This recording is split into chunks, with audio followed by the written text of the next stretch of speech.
So we talked quite a bit about the debt ceiling negotiations and the deal that was reached. And as you all know by now, the deal passed. Kevin McCarthy and Joe Biden sat down.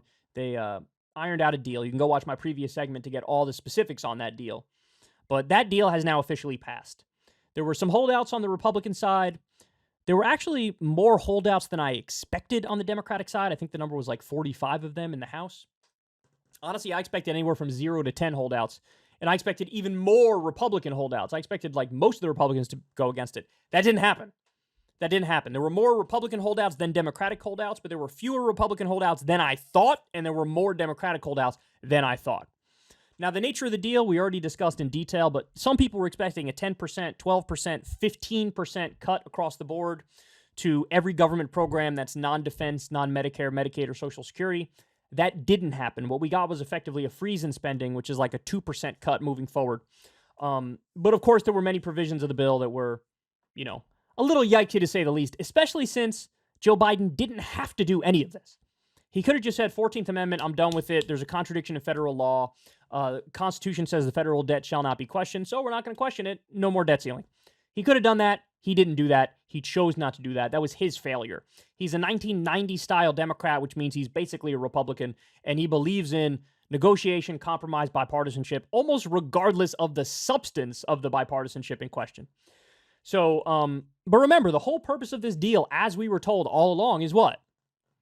We got to attack the deficit. We got to reduce the deficit. Now, you all know, I've made this point before, but if you care about reducing the deficit, whether you're a Republican or a Democrat, there's a time to act on it. What time is that?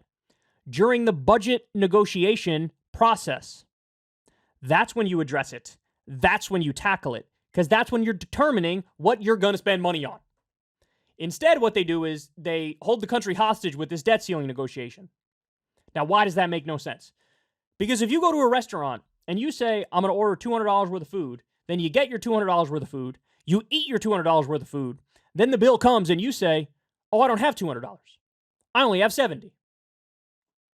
Well, then your ass shouldn't have ordered $200 worth of food. Now, should you? So that's what they're doing. The Republicans are saying, yeah, I know we ordered $200 worth of food, but I'm only going to pay $70. No, that's not the way this works. That's not the way this works. But they made it how it works, and the Democrats went along with them. Unbelievably disingenuous and grotesque. But again, the whole purpose, they say, was we got to tackle the deficit. We have to tackle a deficit. Well, guess what? Look at this. CBO says Republicans' $21 billion IRS cut will result in $40 billion in lost revenue, increasing the deficit by $19 billion. This is the nonpartisan Congressional Budget Office that said this. So in other words, the deficit reduction bill added to the deficit. The reason you got those agents was to go after the corporations and the wealthy to make them pay more money. Right now, we have a stripped down IRS, and you know who those IRS agents go after? Working class people. So adding the 87,000 IRS agents was not to go after the poor and the working class. It was to go after the rich. But the Republicans said, no, we don't want to go after the rich.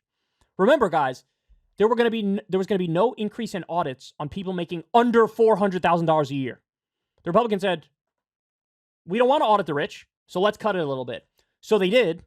They cut about 2%, I think it was, from the new increase in IRS funding. And as a direct result of that, now this deficit reduction deal actually added to the deficit. Why? Because they're not going to be able to go after the rich and make them pay their fair share, which means you're not going to get as much revenue, which means the deficit is going to go up. So look, it goes to show you. What does this go to show you? It was never about what they said it was about. It was never about cutting the deficit. If it was, they never would have made this deal. They knew that this was going to be the result. The real purpose was to try to cut the social safety net as much as humanly possible. That's what the real purpose was. And that's why you saw all these changes around more work requirements when it comes to welfare and the SNAP program. Now, thankfully, Biden actually got the better of Kevin McCarthy when it comes to the SNAP program in particular, because while they raised the work requirement age from 49 to 54, they also got rid of any requirements for homeless people and veterans, which means it was actually a net expansion of the food stamp program. All right, you got to give credit where it's due on that one. Biden got the better of them on that specific point. But look, the main goal of the Republicans was, let's throw a wrench in the process and let's try to cut the programs we don't like as much as possible.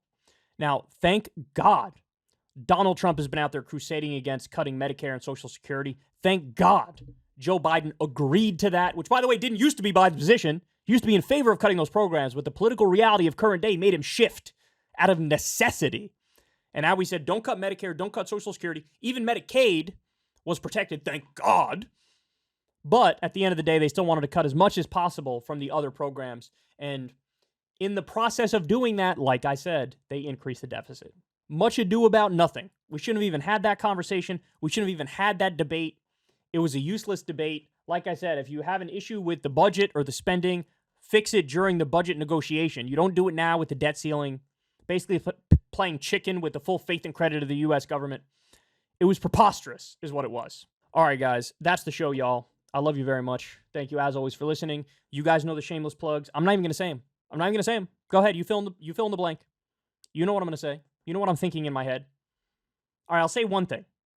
Click the subscribe button.